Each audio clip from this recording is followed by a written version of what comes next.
Como bien sabemos, la nueva Guerra Fría entre Estados Unidos y China viene dando saltos a lo largo del tablero mundial y en este caso los encuentra en un nuevo territorio, Taiwán. Si bien reconocemos a Taiwán como uno de los países más democráticos de Asia, los chinos afirman rotundamente que son parte de China. Y que obviamente se refiere al territorio y no justamente a la democracia. Una disputa que viene a lo largo de los años.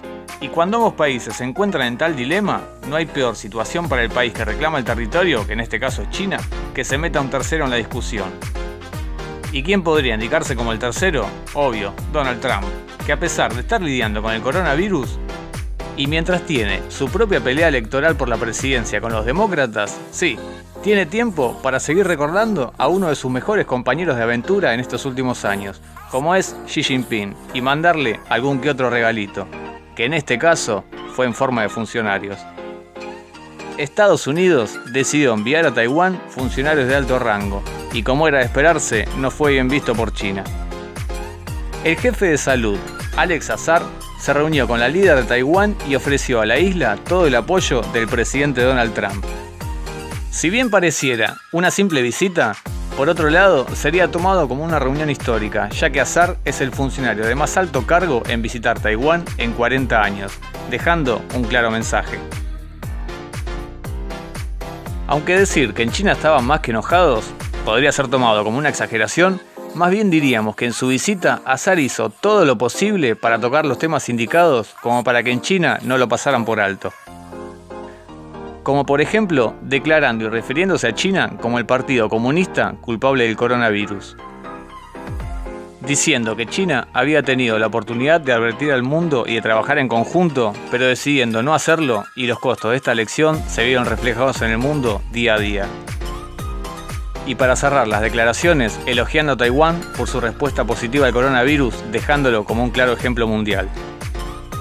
En otro de los asuntos de ese viaje, Alex Azar firmó un acuerdo de cooperación sanitaria histórico entre ambos países.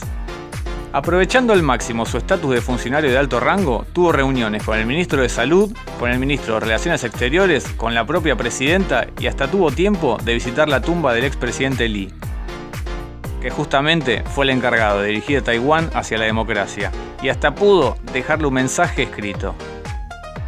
El legado democrático del presidente Lee impulsará para siempre la relación entre Estados Unidos y Taiwán. Como era de esperarse, los chinos emitieron una advertencia a los Estados Unidos, oponiéndose firmemente a que Estados Unidos y Taiwán participen en intercambios oficiales bajo cualquier pretexto. Y por si no fuera del todo claro en sus palabras, decidieron enviar aviones de combate por cielo taiwanés durante la estadía de Azar. Todo esto sumado al anterior aumento de la presión militar china sobre Taiwán en este 2020. Y que por supuesto fue aprovechado por Estados Unidos para aumentar las ventas de armamento a Taiwán.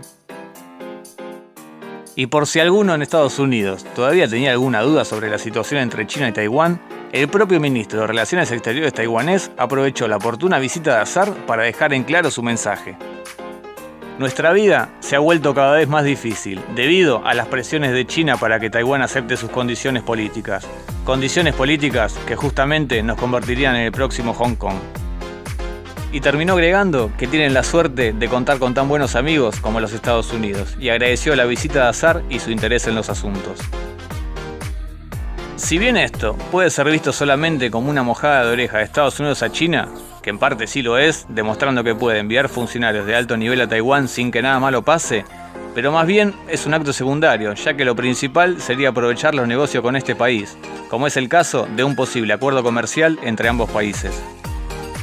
El mayor problema que podrían tener los chinos es que a partir de esto, otros países podrían sumarse siguiendo a Estados Unidos al visitar a Taiwán y enviar así sus propios funcionarios como una manera de reconocerlo como un país independiente. Como es el caso de República Checa, que planea una visita del alcalde de Praga a Taiwán para finales de agosto. Si bien ha sido un buen movimiento de Donald Trump sobre China, no ha sido un gran avance como podría haber sido, por ejemplo, reconocer a Taiwán poniendo una embajada como en el resto de los países, ya que claramente estaría entrando en otro nivel de tensión con China. Lo único que podríamos decir que queda claro con este viaje es que el propio Azar, si bien aparentemente es bueno en el ámbito de la salud, es tan bueno que hasta es el encargado de generarle más que un dolor de cabeza al propio Xi Jinping.